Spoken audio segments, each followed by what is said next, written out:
LBC. Leading Britain's conversation. This is LBC. From Global's newsroom at 8 o'clock, Number 10 says the Prime Minister's focused on the priorities of the British people after a second Tory MP defected to Labour in the space of 2 weeks. Natalie Elphicke, who represents Dover's, accused Rishi Sunak of breaking many election promises. Dr Nigel Fletcher, a political historian, told LBC why MPs decide to defect. Generally speaking, this happens when a party splits over a particular issue. There's an issue of great contention that people divide on. There does seem in these cases, when you reach the end of a government, it doesn't seem that there is very much principle at stake, other than their desire, in some cases, to hold on to their seats. Russia's promising an appropriate response after the UK expelled one of its defence attachés. The Home Office claims he's a spy. Scotland's new First Minister, John Swinney's kept his promise and given Kate Forbes a significant role. She's accepted to become Scotland's Deputy First Minister. He's been outlining his priorities. We have assembled a team which brings together the strength of the Scottish National Party to focus on the policy programme that I set out in my leadership proposal to the party. And Prince Harry's heard cheers as he arrived at St Paul's Cathedral in London. He's been there to mark 10 years of his Invictus Games. In the city, the FTSE 100 has closed up 40 points at 83.54. The pound buys $1.25 and €1.16. LBC weather: outbreaks of rain in northern Scotland tonight, mostly dry elsewhere, and a low of 6 degrees. From Global's newsroom for LBC, I'm Daryl Jackson. This is LBC from Global. Leading Britain's conversation. Cross Question with Iain Dale. Hello, a very good evening. It's 2 minutes past 8. Welcome to Wednesday's Cross Question. I'm Iain Dale. On the panel with me tonight, to my left, Steve Baker, who is Conservative MP for Wycombe and a Northern Ireland Minister. To his left, Baroness Tanni Grey-Thompson, 11-time Paralympic gold medalist, disability rights campaigner and a crossbench peer. To my right, Bridget Phillipson, Labour's Shadow Education Secretary and MP for Houghton and Sunderland South. And next to her, Dan Hodges, columnist for The Mail on Sunday. 0345 6060 973 if you have a question for the panel, and of course you can watch us on Global Player and the LBC YouTube channel. Call 0345 6060 973. Tweet at LBC. Text 84850. Cross Question with Iain Dale. This is LBC. Well, let's start off with a text question from Julie, who says, why would a right-wing MP like Natalie Elphicke feel at home in Keir Starmer's changed Labour Party? Bridget Phillipson. Because the Labour Party has changed, and like lots of voters across the country last week. Like lots of voters across the country last week, they're turning, people who've previously been Conservatives are turning to the Labour Party. As she was saying today, she is sick of the chaos and incompetence that's dogged her party, and she wants a party in government that's focused on the priorities of the British people, such as getting more houses built, dealing with the issues around boat crossings, and much more besides. But are you comfortable sitting alongside on the Labour bench as somebody who's been consistently anti-immigration, not just anti-immigration, but I mean, I live in the same TV region as her, so I see her on my local TV a lot. I mean, honestly, some of the things she said about immigrants, I can't see how she can fit in with your party. I think it's fair to say she, like other people who've joined the Labour Party, has been on a journey. This is now the third Member of Parliament that we've been able to welcome into the Labour Party as people are turning their backs on the Conservatives, and that the same was true last week across the country. I'm pleased to welcome Natalie to the Labour Party. It was a surprise to many of us because these things are always kept. And you only learnt about it when you saw her sitting there. Well, yeah, because the all issue, around defections these things are always kept very tight to a small number of people. So it was in Prime Minister's questions that I realised there was something going on. Same was true, of course, when Christian Wakeford defected to the Labour Party. That was just at the start of PMQs, and Christian, I know, has made a really big and important contribution to the Labour Party, having joined us. Some of your female colleagues, I understand, are writing to the Labour whip saying that they don't feel comfortable sitting alongside someone who defended her ex-husband when he was accused and indeed convicted of sexual assault charges. What took place was beyond unacceptable in terms of the offences that Charlie Elphicke committed. He's faced justice for that. That's as it should be, and those offences are of the utmost severity. and it's right. Prosecution followed from that and conviction followed. In terms of Natalie Elphicke herself, she did face sanction for some of her behaviour, and that was right and proper that took place. And I would hope in the intervening period she's reflected on that, because that wasn't acceptable. And victims of sexual violence and abuse deserve support, absolutely. Steve Baker, very few tweets make me laugh out loud, but yours did at lunchtime today. Just tell our audience what you tweeted. That I'd searched in vain for a Member of Parliament in the Conservative Party who felt they were to the right of Natalie Elphicke, and one quipped he didn't realise there was any space to the right of Natalie Elphicke.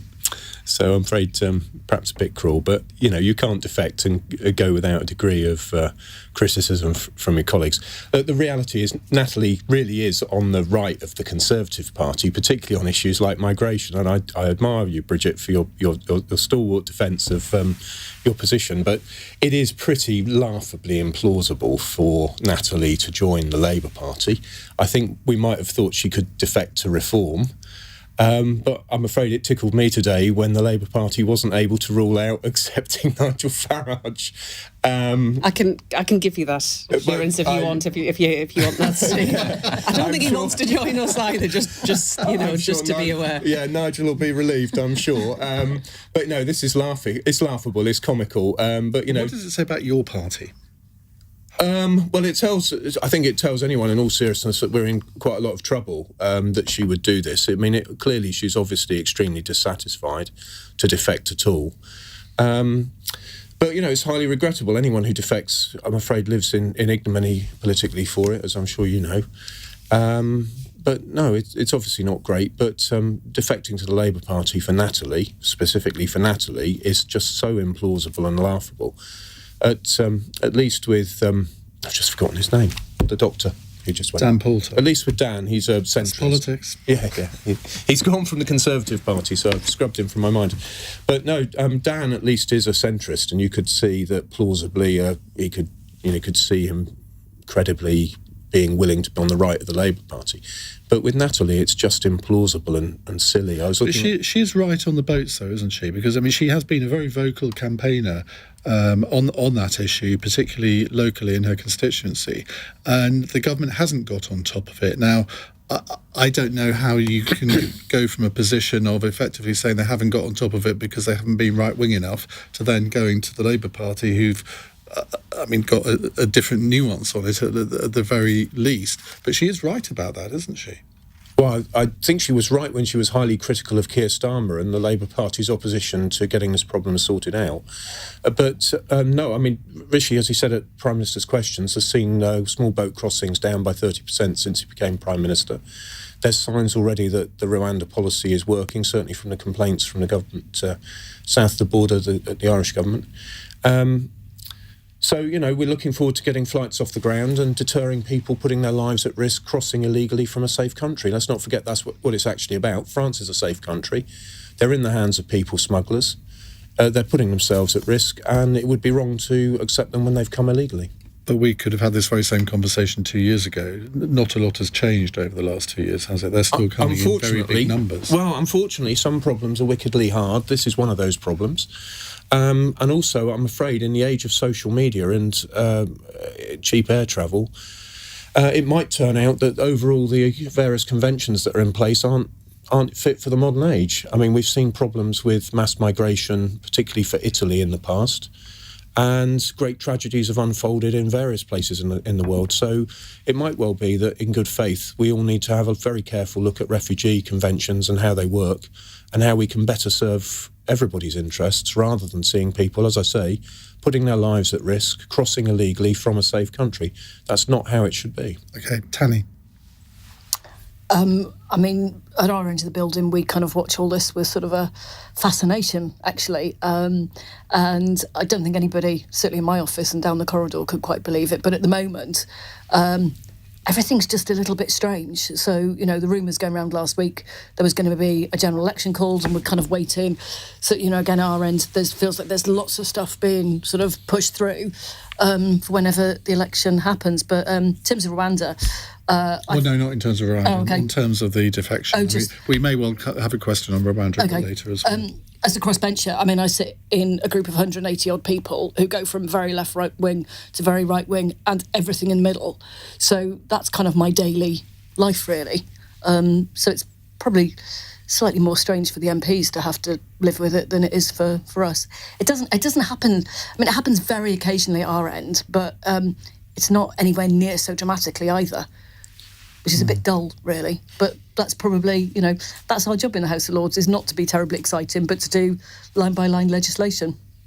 Dan Hodges, I'm sure you've got a view on this. Yeah, to answer your question to Steve, what does it say about the Conservative Party? It says the Conservative Party is falling apart, but we kind of knew that anyway. I think there are two practical things though. I think coming out of this, one is, we're all aware that the Conservative Whip's office has had a sort of a list of Tory MPs it's got on sort of defection watch. She wouldn't have been on it, would she? And this is the point. That list has now been thrown in the bin because the list quite clearly now extends to basically the entire parliamentary Conservative You've party. probably been added to it. I shouldn't joke, but being someone from Cornwall, it's occasionally tempting to give Mebby and Kerno a little boost. But I shouldn't joke because I don't wish to now. Yeah, don't do that to them, I'll get a Steve. post back now saying that I've been rude to the Sons of Cornwall. They're worrying enough anyway. But no, I'm not going anywhere. Okay, fine. I'm sure Natalie would have said that a couple of weeks ago. Well, the Whips won't necessarily be pleased. No, exactly. But there's also, we've got to be honest, there's also another thing, which is, obviously this is a coup for Keir Starmer and it's a boost for the Labour Party, and as I said, it underlines the sort of the strategic implosion of the Tories. But there are some concerns this evening amongst Labour MPs, amongst Labour activists, amongst Labour supporters. Bridget's done a very good job holding the line. And I do think, Bridget, just one serious thing, Bridget touched on some of the issues around Charlie Elphicke and, some of the I think you said Natalie Elphicke was self-sanctioned for some of her behaviour around that. I do think there are some questions being asked this evening within the Labour Party about whether or not sufficient due diligence is being done in relation to some of the people that are now making approaches to the Labour Party. And I am not sure this defection has quite bottomed out yet, and I think I would be very surprised if over the coming days there aren't a few questions that Keir Starmer has to answer about accepting Natalie Elphicke into his party. Well, let's take a follow-up call on this subject from Simon in Orpington. Simon, hi, go ahead. Yeah, thank you, Ian. Thank you for taking my call. How can we have a Prime Minister at the helm of this country in charge with a worse poll rating than Liz Truss? I don't know if that's meant to be a rhetorical question, but Tanni, the poll ratings are bad, but that doesn't mean... poll ratings do not lead to general elections, do they? No, and it feels at the moment it's just whether everyone's trying to hold their nerve and trying to pick the best time. I'm not sure many people are looking forward to a general election. I'm not particularly. You didn't even get a vote as a member of the House of Lords, do you? No, I think I'm allowed to say this. That's prisoners and lunatics. And there's probably a Venn diagram with someone in the middle, or many people in the middle. No, because we know we're coming back. So, quite rightly, we shouldn't, because we get to have our sort of view on everything else. So I think certainly a lot of people I work with on the issues, disability rights, we're just quite exhausted at the moment and almost feel like we need a general election to have a bit of a reset and start again. There's some legislation I'd quite like to get through before the general election, but the chance of that happening is probably fairly slim in terms of football regulator because of my sports background and what's going to happen with Great British Railways. But right now, I think I'd probably just rather just get on with it and let's just do something. And it feels just very stagnant at the moment. Steve Baker, that does seem to be the mood of a lot of the country, and we hear it from a lot of our callers every day. Not people who are diehard Labour supporters either. Yeah. There's a sense of sort of ennui at the moment. Let's just get it over with. Well, I can absolutely feel and hear Simon's frustration, and I can understand people feeling like that. But I wonder if sometimes people just despair of us all, and they're hoping that they'll get a bit less politics in their lives. But one of the problems with a big tent is it becomes a circus. I think that's what Anne Widdecombe once said, and I'm not convinced that a Labour Party as broad as it's become would be capable of governing without their own antics, particularly in the age of social media. And social media absolutely wasn't as prevalent pre-2010 as it has become subsequently. So, I mean, I certainly can understand Simon's pain. But the truth is that Rishi Sunak's actually a very capable and competent man. When it comes to grasping detail and getting something driven forward, you only got to look at the Windsor framework to see that he did a deal that people said couldn't be done. It has reset the relationship between us and Ireland, and between us and the European Union. As I've said several times, it's a hard compromise for Unionists and Eurosceptics, but it's done the job of moving us forwards and resetting that relationship. And it was done very plainly from my point of view, because he consulted me several times, by Rishi Sunak assembling a team, gripping all the detail and driving an issue forward. And he is a very capable man. And I don't doubt that for a moment, but he's not capable of projecting it to the electorate. That's the problem. They see him as an administrator rather than somebody who can inspire confidence in people. Well, I've obviously known him since he was elected in 2015, and I know from various conversations that he and I agree across a very, very wide field on the value of the free market and creativity, on care for the poor. I mean, when we talked about supporting three people through the cost of living crisis, he took temperature with me on supporting people and was clearly, plainly worried about destitution. I mean, the guy's got his heart in the right place. So, I'm not going to sit here and do anything to undermine him. You're a government minister, and I don't expect you to. But the fact is, successful politicians show emotional intelligence. I mean, Tony Blair was brilliant at that, wasn't David Cameron was brilliant at that, but Rishi Sunak hasn't quite got that in his political armoury, and I think people are noticing. Well, I'll be really honest with you. I've known one of the privileges of being an MP, and particularly it's a surprise to me as somebody from a working class background, is to know Prime Ministers personally. I remember having dinner with Boris Johnson, and he showed a real authenticity, an earnest concern for the British people. And I said to him, you've got to show people more of that, because they don't realise you're capable of authenticity and earnestness. And, of course, it never really came over.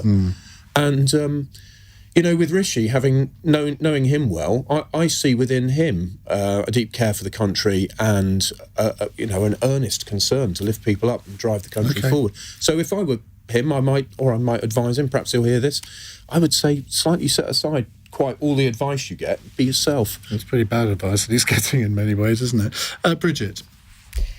Well, the reality is that Rishi Sunak isn't in charge. He's not in charge of his own party.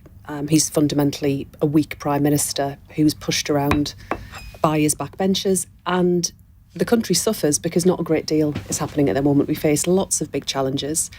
And when I speak to businesses who are thinking about decisions that they want to make around investment, we're kind of stuck because we're waiting for this general election so they can have some certainty about what will happen next and the landscape of the country. Schools that can't really plan for the future because they don't know what the position will be. And, I've been campaigning right across the country in the elections that we've just had, a really phenomenal set of results. And what comes up time and time again on the doors, whether that's in Derby or Redditch, Middlesbrough, I was travelled around a lot. People really want a general election. They want the chance to have their say, to turn a corner and to get our future back, because we're just stuck in this cycle at the moment. Though, that, given what's happened in the local elections, given that the Conservatives don't seem to have an appetite to change Prime Minister for a fourth time, which you can understand, it's not going to be till October or November, is it?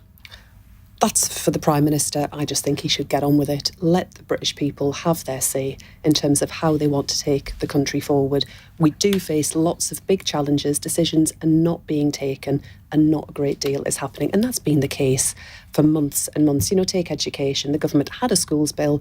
They dumped it. They haven't pressed ahead with some of the serious changes that we do need to see, that school leaders want, that parents want, around support for children who aren't in school at the moment, for example. There is a really big agenda. There's a lot that needs to happen. It's just not going. We're not going to make any progress. Briefly.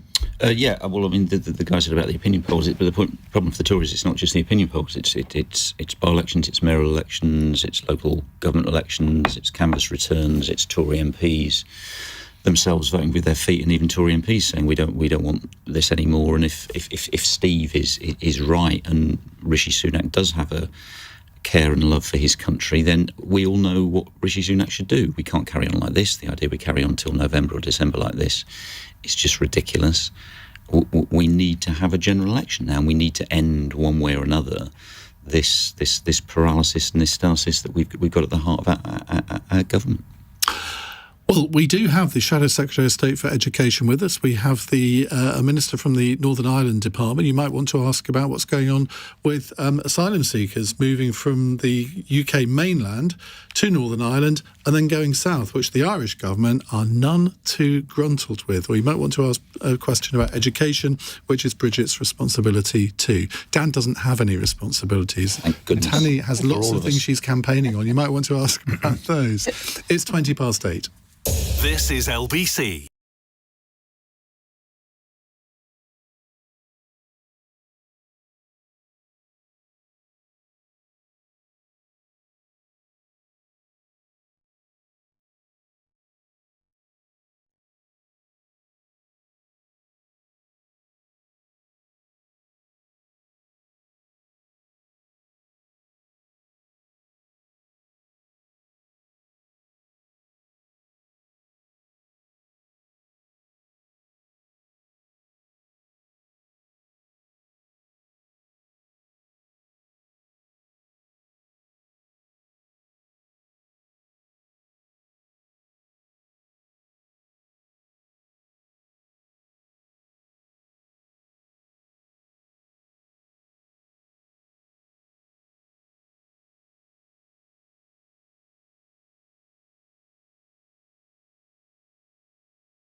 Cross Question with Iain Dale on LBC. Call 0345 6060 973.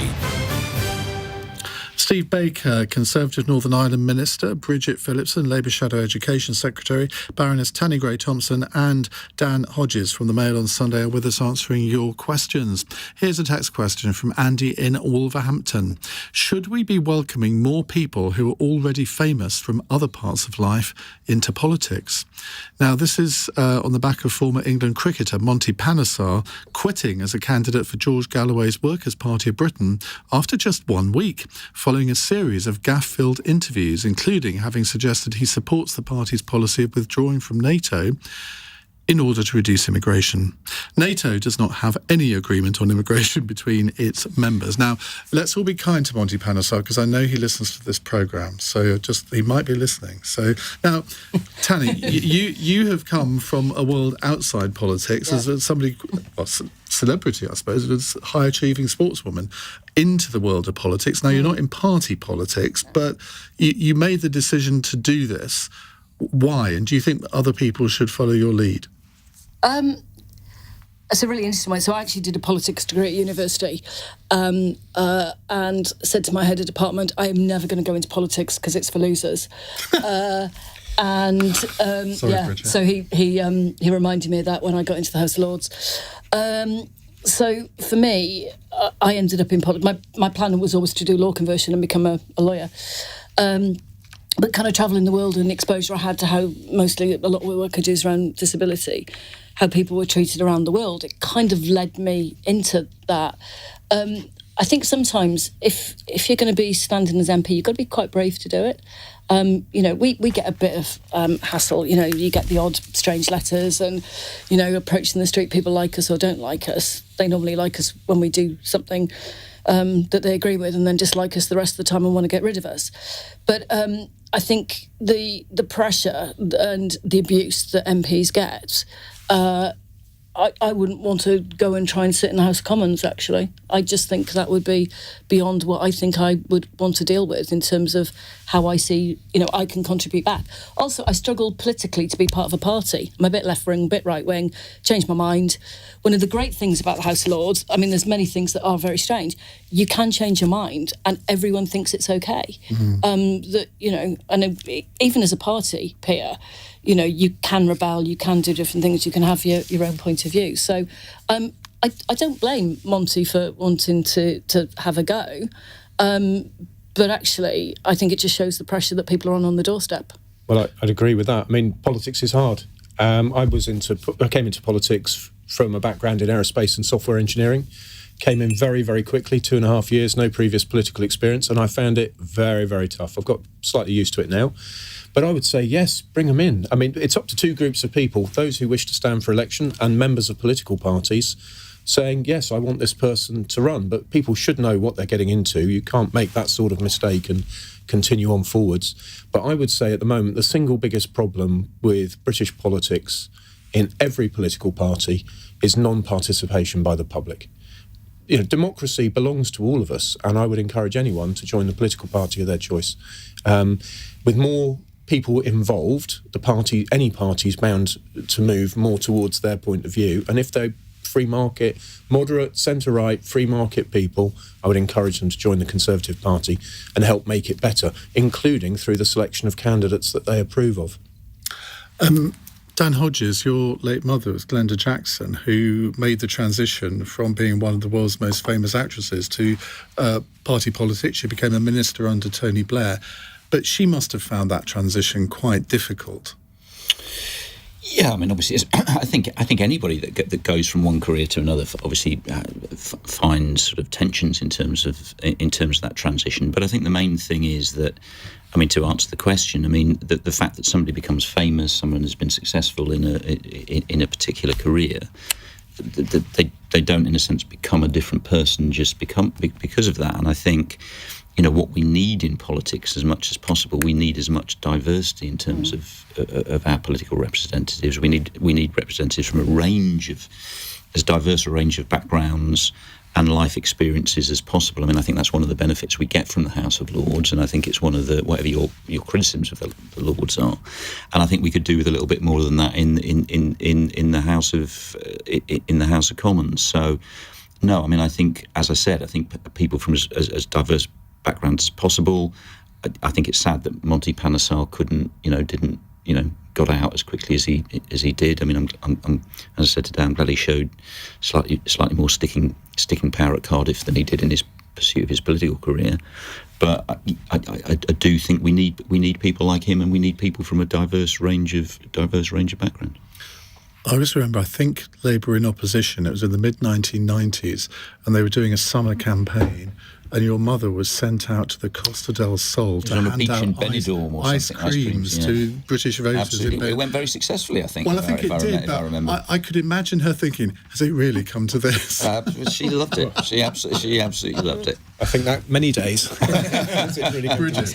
Yeah, you do absolutely want a range of people that come from different walks of life, different backgrounds. You want a mix of men and women. You want people who have had different life experiences. We do need to make greater progress in terms of the representation that we have in the Commons. We've got some brilliant candidates standing for election coming up. And I agree with Tanni, it's a big step that people make to put themselves forward in that way. And it's really important that all parties are able to encourage a range of people to stand for elected office. And again, I agree with Steve that it's also important that wherever people sit politically, they get involved in our democratic processes. When did you decide to get involved? I've been involved in the Labour Party pretty much all my life. My mum was a single parent, so I grew up going along to Labour Party meetings with her, because if I didn't go with her, she didn't get to go. So I used to kind of hang around outside and, with a ball or whatever while she was in Labour Party meetings. And as I got older, I got more interested in politics. And for me, being a part of the Labour Party was about our community, about the difference that we wanted to make locally, but also nationally at a time where I was growing up in the North East in the 80s and 90s, there were lots and lots of challenges around youth unemployment. The area I grew up in was going through lots of troubles at that time, and it was a real challenge. And for me, politics was about the decisions in terms of how you shape your community and your country and you make it a better place. And I think that is true regardless of what you conclude to be the best approach in terms of your political standpoint. I don't doubt for one moment that the majority of people that put themselves forward for elected office do so with good intention. Well, we've got lots of time for more questions. If you'd like to give us a call, 0345 6060 973. You're listening to Cross Question on LBC. I'm Iain Dale. Let's get the latest news headlines at 8:30 with Daryl Jackson. The Conservatives have suffered another blow with the defection of Natalie Elphicke to Labour. The Dover MP's criticised what she calls Rishi Sunak's chaotic government and claims Labour has changed out of all recognition. The government says it will expel the Russian defence attaché, who it claims is an undeclared military intelligence officer. The Home Secretary, James Cleverly, has told MPs a number of diplomatic premises will also be closed as part of new sanctions. And some energy bosses want changes to the way bills are calculated. They're calling for a social tariff, meaning the industry and government cover part of reduced bills for low-income households. LBC weather: outbreaks of rain in northern Scotland tonight, mostly dry elsewhere, and a low of 6 degrees. This is LBC.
Claims.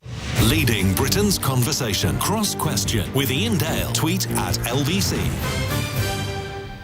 8:33 on LBC. Steve Baker, Bridget Phillipson, Tanni Grey-Thompson and Dan Hodges with us taking your calls. Annie in Carnforth is on the line. Annie, very good evening to you. What would you like to ask? Oh, evening, Iain and panel. The US have paused their latest arms shipment to Israel because of the invasion of Rafah and the closing of the Rafah crossing, which means no aid's getting in that way at the moment. Do you think that the British government should do the same? I think the Rafah crossing has actually reopened today. Now, the Biden administration paused a shipment of more than 3,000 bombs from the US to Israel last week over concerns that the Rafah offensive would go ahead prior to it actually being launched. Rishi Sunak was asked whether Britain would follow suit during PMQs today by the SNP's Stephen Flynn and said that Britain has a, quote, robust system of awarding licences to export weapons and that the government's position on allowing exports to Israel to go ahead is unchanged. Dan Hodges. No, we shouldn't. For a number of reasons. What is the background to this? The background to this conflict is Israel being subjected to one of the most barbaric attacks on its national territory and its citizens that we've seen in its history. Obviously, that was followed up by, as we saw, a major assault on Israel from Iran. Israel is one of our leading allies. Israel is there is no country, there's no state on the planet that has faced a greater existential threat since its inception than Israel. We should stand full square behind Israel. We should give them whatever weapons they need to defend themselves and the integrity of their nation. But defending themselves is one thing. Doing what they have been doing in Gaza, some people would say is quite another. Yeah, some people would say, and those people are wrong. What Israel is doing is responding, as I said, to the most barbaric attack any of us have ever seen. If we in this country had been subjected to a similar attack, we would be responding in a way similar to the way Israel is responding. I mean, I think there was evidence given to the Select Committee this week that actually, in terms of obviously any civilian casualty is appalling, but actually the civilian casualties in this conflict are actually at a lower level than we've seen in conflicts that we've been involved in and that we've participated in. And if we do want civilian casualties to be kept to a minimum, then obviously Israel has to have access to the most sophisticated weaponry available so it can target the right people and protect the right people.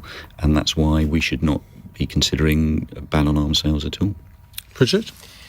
What took place on the 7th of October is almost hard to comprehend in terms of the scale of its barbarity.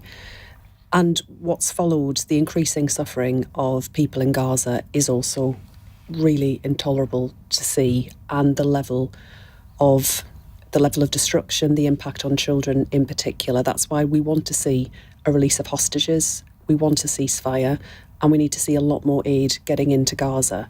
Where it comes to specifically the point around arms sales, we believe the government should publish the legal advice behind all of this so that we can understand exactly what's happening here, because it is correct that we have a system in place where arms sales do not continue, where there is concern that the government has and where legal advice indicates to that effect that arms sales should not be continuing. What we haven't seen, however, is publication of a version of that advice, and I do believe the government should bring that forward. Did the last Labour government ever publish government legal advice? I don't think it did. There are ways that you can publish a version of it. It doesn't have to involve the full legal advice necessarily. But I do think it's important. It might set a dangerous precedent for you being in office.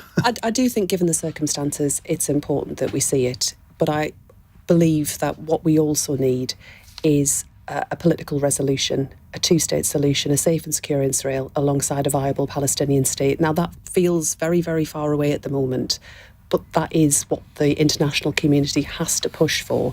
But the only way we can get to that point is for the release of the hostages who are being held and for a ceasefire. There are many people in your own party, not just Muslim voters, but I mean, you did suffer, I think, in the local elections in parts of the northwest from Muslim voters not voting Labour. I think Oldham Council was one that you probably would have expected to have had control of, but that went to no overall control, and there were others.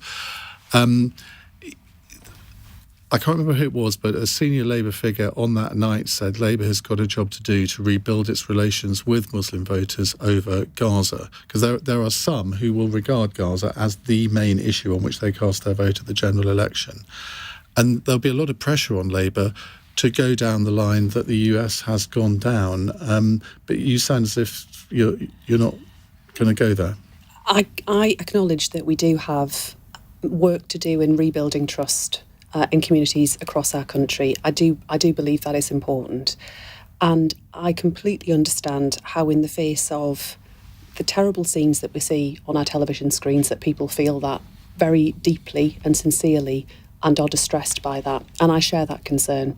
I also recognise alongside that many hostages are still being held, and there is deep pain being experienced by many people within Israel who desperately want their loved ones to be returned home, and that's why we need a release of hostages plus a ceasefire and more aid getting into Gaza.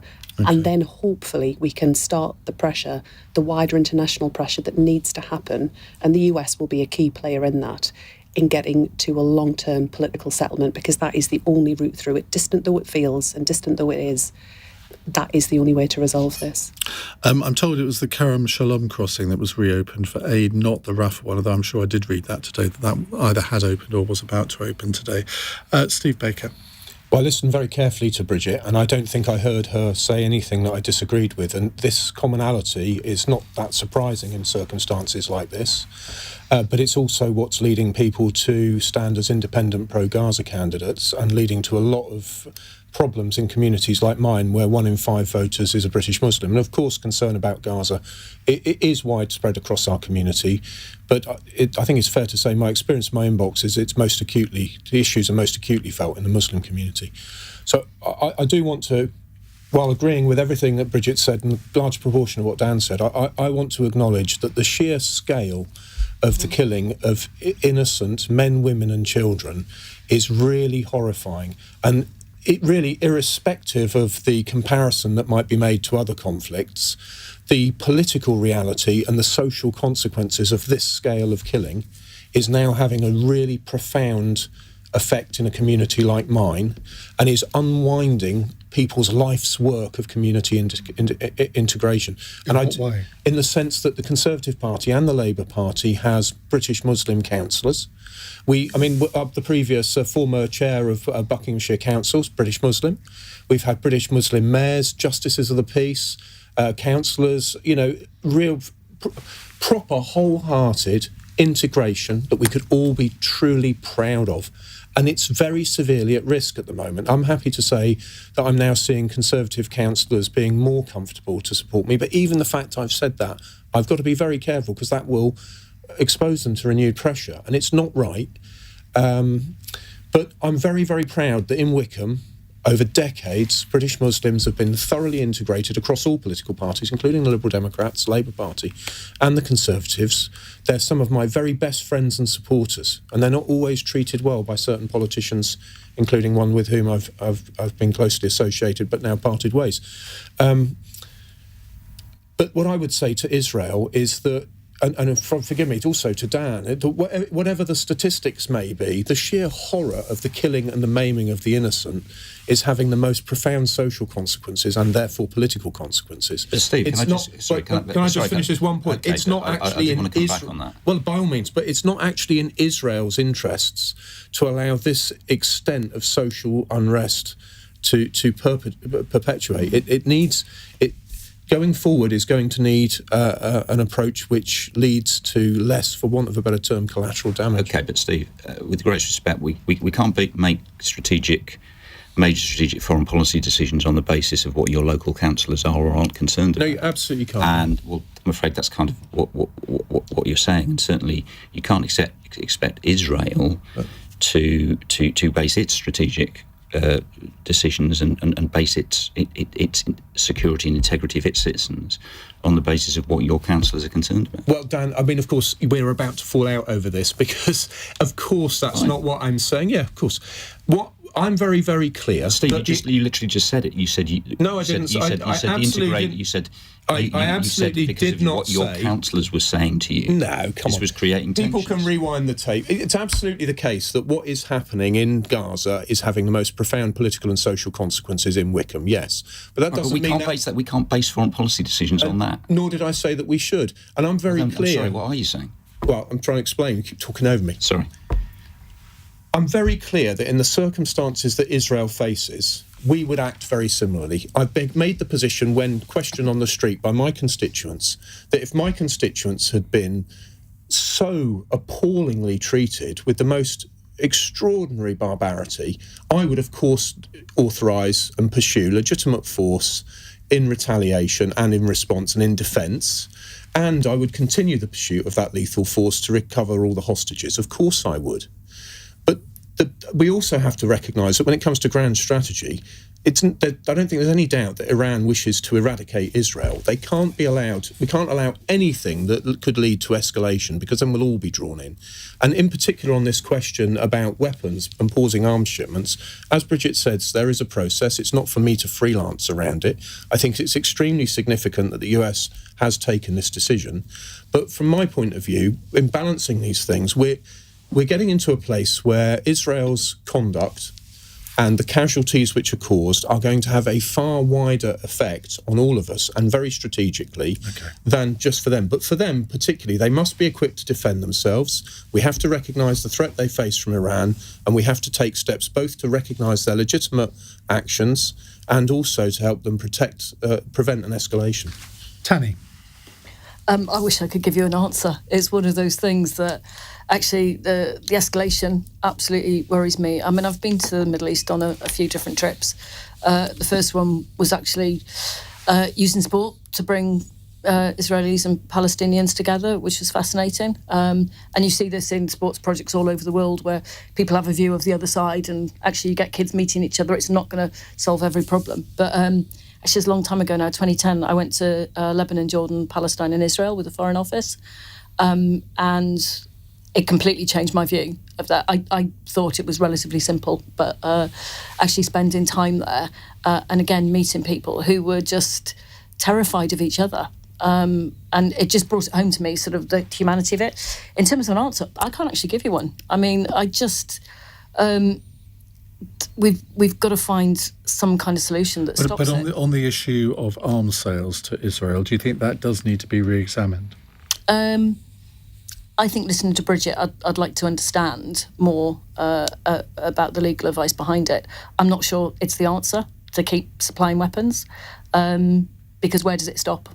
You know, and the impact and the civilian deaths and the hostility. I mean, it's just horrifying. Absolutely terrifying for me. What this might lead to. Right, lots more to come. It's 8:46. This is LBC.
Up. Cross Question with Iain Dale on LBC. Text 84850. 8:48. I've just told them what our fun question at the end is, and Dan Hodges is going to disappoint us all, I'm afraid. But hopefully the other three will come up with an answer. Right, let's go to James in Gillingham. James, hello. Oh, hang on. James, stop messing about. Hello, Ian. How are you? I'm very well. Get on with it, please. What's your question? Yes, right. As a disabled... I wonder if it's fair for people like me, disabled people like me, to have to shoulder the blame for the economic woes of this country. And I say that in regard to the Prime Minister's pronouncement that he's going to remove it from us. Right, I'm going to slightly recap that, James, because your line dropped a little bit in that. The question is, as I understand it, is it right for disabled people to be painted as being responsible for Britain's economic woes in light of the crackdown on the personal independence payments? I guess it's predictable I'm going to come to you first, Tanni, but I am. Yeah. This is stuff I work on day in, day out. So personal independence came about because government wanted to try and get support to the people who needed it most. Actually, what's happened is that the welfare bill just keeps climbing and climbing. And, there's tens of thousands of people every month applying for PIP. And has been extended. So I do think it's unfair that disabled people, they're either portrayed as Paralympians or benefit scroungers and not much in the middle. And I think that is a real challenge. And disability issues don't get to the top of an agenda. So whether it's education, work, it all gets muddled. I think in the last couple of weeks, quite a few of the party spokespeople who've come out and spoken about this seem to have misunderstood what PIP is for, and it's not a benefit to get people back into work, although that's partly what the consultation is about, is how it could be used in future. And I do think disabled people should be in work paying taxes, but tinkering with the benefit system is probably not going to get the results that anybody wants. So my huge frustration is we've got a transport system that excludes disabled people. I can only use a third of London tube stations. I can't get on a train. It's going to be 100 years before trains in this country are accessible, let alone anything else. So if we fundamentally want to change how disabled people contribute to society, we've got to do it all in a different way, not just tinkering with PIP, because it's the way that the spend is never going to come down if we keep just messing about at the edges. Steve? Well, I'm sorry that James feels the way he evidently does, and it wouldn't be right to blame disabled people in the sense that James has explained it. I don't think the Prime Minister means to. But that's the impression given, isn't it? Well, clearly that's the impression which James has taken. I don't think it's the impression that's intended. I mean, I'm the Ministerial Disability Champion for the Northern Ireland office, and today I attended a meeting to discuss the Disability Action Plan. I'm expecting announcements to come out soon. But that really is for Mims Davies to talk about. But I think I am absolutely certain from my attendance at the meetings that the whole of government is being mobilised to take seriously disability. And I take very seriously what Tanni's just said about not being able to get on a train. I think for those of us who aren't in those circumstances, it's difficult always to remember what other people are going through. So I do think the government takes it very seriously. I think in relation to PIP, it's extremely difficult to find the right words to navigate this. I mean, the first thing I got involved with when I got into politics was the Centre for Social Justice, precisely because, as you articulated, Tanni, want to get the right money to the right people and not in the wrong places. Resources are always going to be scarce.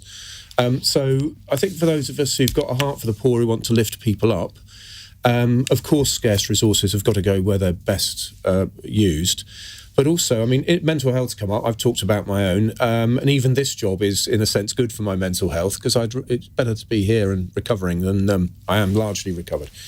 But I would say to anybody out there who's suffering with anxiety and depression, it would be better to be in work, in my experience.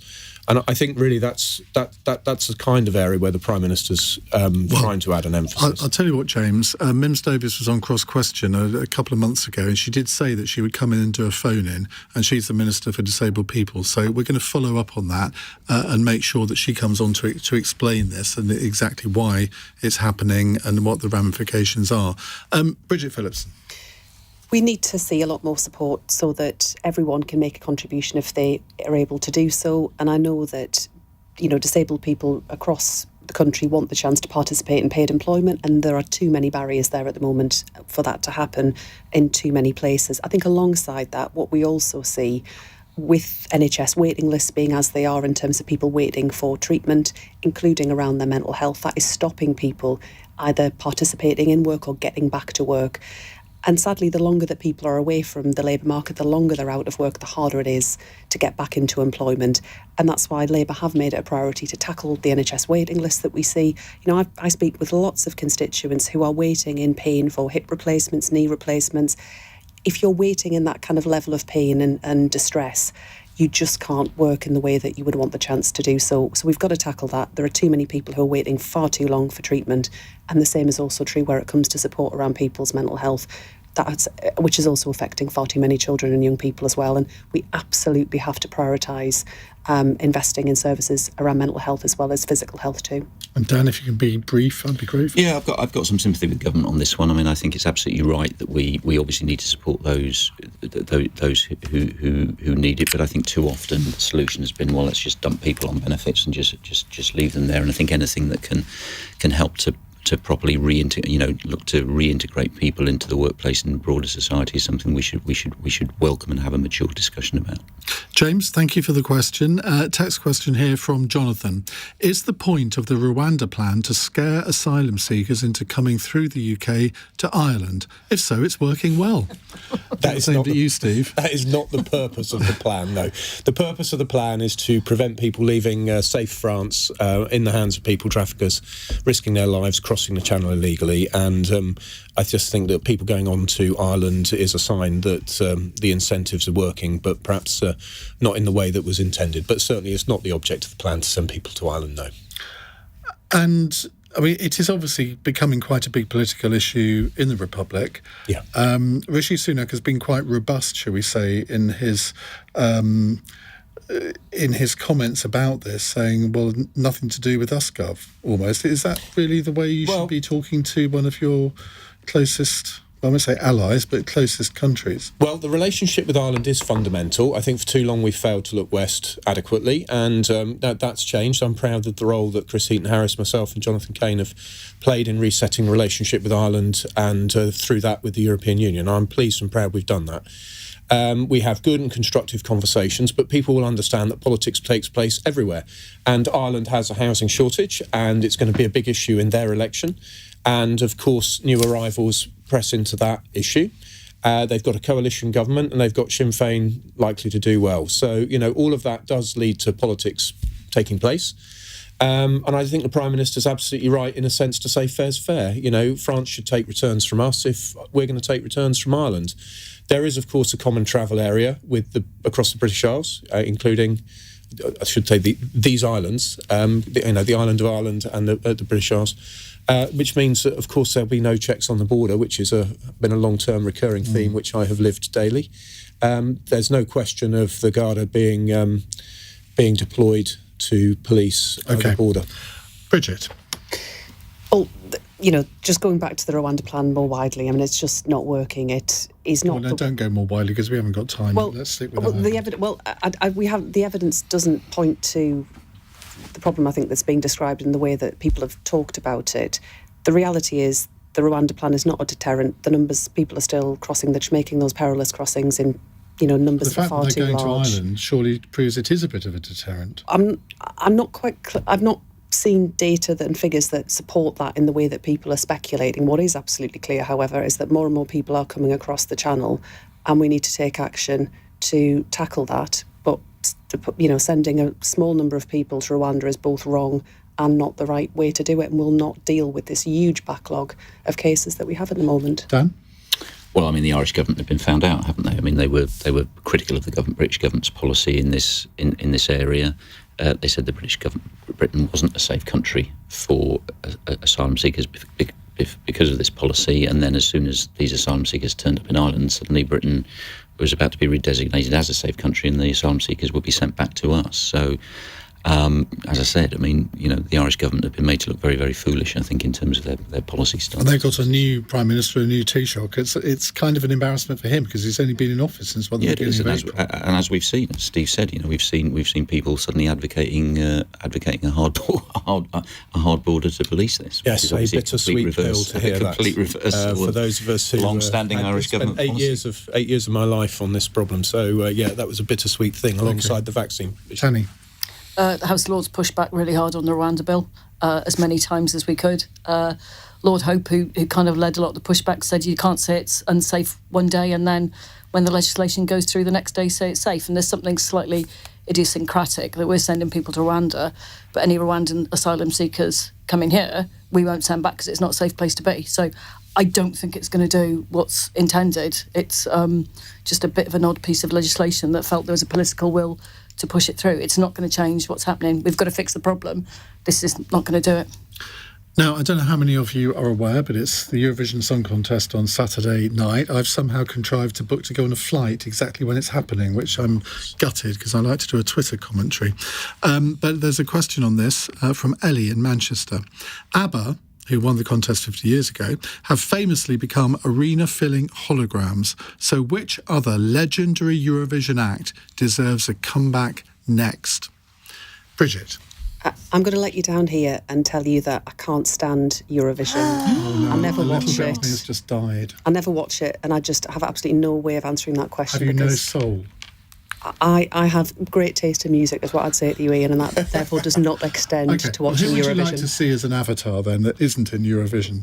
Oh, my music taste is a bit more of the niche variety, so... Well, just kind of indie music, rock music, that kind of thing, and Eurovision's just a bit naff, to be honest. Steve? Well, I mean, I remember Bucks Fizz with great fondness because I was a young boy and quite shocked by the skirts thing when I can't remember how old I was, but I was shocked. But I think I would, if we're bringing somebody back, I think it would eat any one of the really wild and cheesy Nordic shouty rock acts. Lordy. Yeah, somebody like that. Somebody really just wildly eccentric. Tanni? Right, I'm not sure whether my street cred's going to go up or down, but I'm a bit of a Eurovision Song Contest fan, so it can't be Brotherhood of Man. You know, there was a bit of a creepy song. Johnny Logan won it twice, not right. Celine Dion, she represented Switzerland in 1988. At least she's got a back catalogue of songs that you can sing and you can dress up and do the Titanic bit, because that's part of the experience, isn't it? OK. Dan? As I said, I had to confess. I mean, although I'm not quite as bad as Bridget, I mean, but Bucks Fizz is the only other Eurovision band I could think of. So, yeah, I mean, were there like some Scandinavians who like dressed up as monsters or something? Yeah, they do. They're entertaining. What about the Russian grannies? Do you remember them? I do not remember the Russian grannies. So I'm going to be Googling the Russian grannies when I get out. You weren't shocked by the Russian grannies? One of the highlights of my broadcasting career was to interview Cheryl Baker, one of the members of Bucks Fizz. You've never heard of her, have you, Bridget? I do know who she is, but a lot of this conversation's gone off my head. Didn't one of them defect to reform? Was one of them going to be a reform candidate? That was David Van Day from Dollar, I think. I thought one of Bucks Fizz was going to stand for reform at some point, or maybe I think so. Anyway, we'll look into that. Wow. Thank you, all four of you, Steve Baker, Bridget Phillipson, Baroness, Tanni Grey-Thompson and Dan Hodges, for being with us. On Monday's Cross Question, I'm actually off next week, but Ali Mirage will be sitting in for me. We have the Conservative MP Stephen Hammond and the Institute for Economic Affairs Matthew Lesh. So do make sure you listen next week. Coming up in the next hour, I want to talk about something that has led to a little bit of a very polite spat between Rachel Reeves and Andy Burnham, believe it or not, because Andy Burnham says he wants to suspend the right to buy scheme in Manchester.